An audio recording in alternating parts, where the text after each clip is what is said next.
Baik, assalamualaikum warahmatullahi wabarakatuh. Perkenalkan, nama saya Ramzi dengan NIM G1105091. Di sini saya akan menjawab soal dari UTS, yaitu soal pertama 1A. Jelaskan mengapa gugus fungsi berperan penting dalam menentukan sifat kimia dan aktivitas biologis obat. Nah, untuk menjawab pertanyaan ini, kita perlu memiliki suatu cara, meskipun terdapat beberapa kendala dalam memperkirakan kekuatan ikatan potensial yang terlibat dari interaksi antara obat dan reseptor yang cukup sesuai. Mekanisme untuk memberi perkiraan tersebut saat ini masih jauh dari memuaskan. Misalnya, dimungkinkan untuk menghitung kekuatan interaksi antar molekul pada berbagai tingkat perkiraan menggunakan teori perturbasi, tetapi perhitungan tersebut tidak hanya memakan waktu uh, dan tidak dapat diakses oleh sebagai besar peneliti, tetapi juga cukup tidak dapat diandalkan dalam larutan berair. Karena alasan ini, sebagian besar ahli kimia medis lebih memilih alternatif yang lebih sederhana, yaitu menggunakan nilai standar entalpi pembentukan untuk berbagai jenis ikatan ionik, hidrogen, van der Waals, dan lain-lain untuk memperkirakan kekuatan perkiraan interaksi obat reseptor. Dan untuk soal yang 1B, yaitu berikan contoh konkret yang Anda pahami untuk menggambarkan hubungan gugus fungsi dengan sifat kimia dan khasiat farmakologis obat. Contoh konkret yang saya dapatkan yaitu penambahan gugus amin, NH2. Gugus amin bersifat basa, mudah deionisasi, meningkatkan kelarutan dalam udara, membentuk ikatan ionik dengan reseptor. Dampaknya meningkatkan afinitas terhadap reseptor biologis, memperkuat efek farmakologis. Gugus berbunyi memiliki ikatan energi yang lebih kuat dibandingkan nonpolar. Dan soal nomor 2, yaitu jelaskan mengapa polaritas, kelarutan, dan limfofilisitas sangat mempengaruhi absorpsi dan distribusi obat. Sifat farmakokinetik suatu obat meliputi hubungan antara penyerapan, distribusi, dan inaktivasi obat tersebut. Perjalanan obat melintasi membran sel merupakan bagian kunci dari sebagai besar proses farmakokinetik. Cara penting obat melintas membran sel adalah melalui difusi pasif, yang lajunya ditentukan oleh ukuran molekul, gradien konsentrasi kelarutan lipid, derajat ionisasi obat, dan peningkatan protein.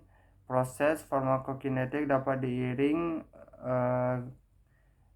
diringkas, dan perjalanan waktu kerja obat dapat diprediksi menggunakan model kompartemen matematis dan model kompartemen tunggal. Obat distribusikan secara merata ke seluruh plasma dan jaringan di dimensi secara eksponensial. Namun model multi-kompartemen memperhitungkan penyerapan obat dari plasma oleh jaringan yang berbeda dari laju aliran yang berbeda ke jaringan tersebut. Dan yang selanjutnya ada soal nomor 3, yaitu jelaskan sekurang-kurangnya 3 prinsip dasar dalam memahami interaksi kimia dalam sediaan farmasi. Jumlah yang diperbolehkan didasarkan pada total asupan harian obat tersebut.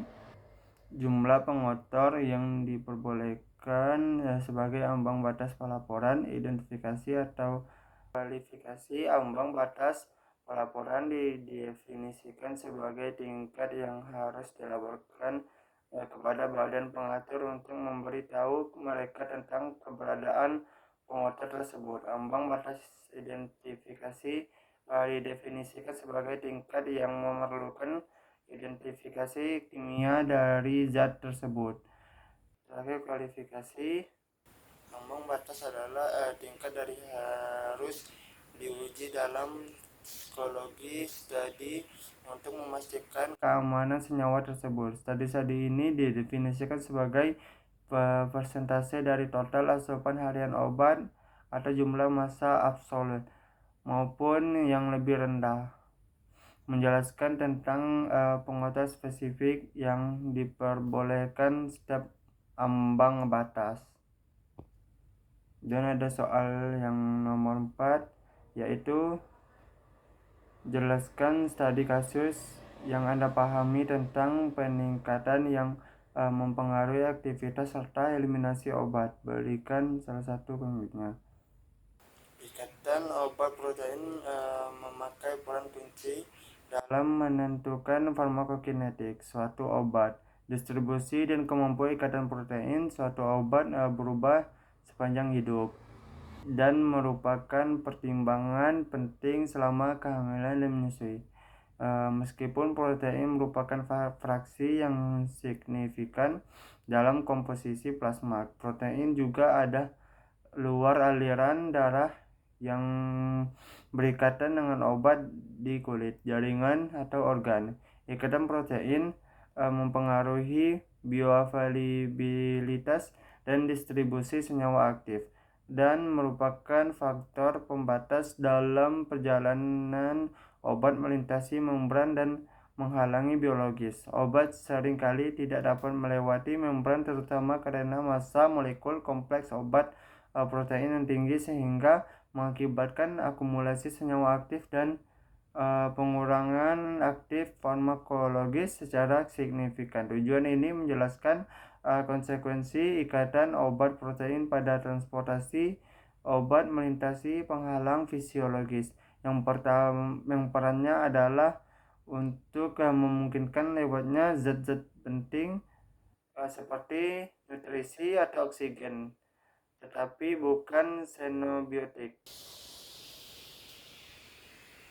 Baik, mungkin itulah sekian penjelasan dari saya tentang menjawab soal OTS yang diberikan. Wassalamualaikum warahmatullahi wabarakatuh.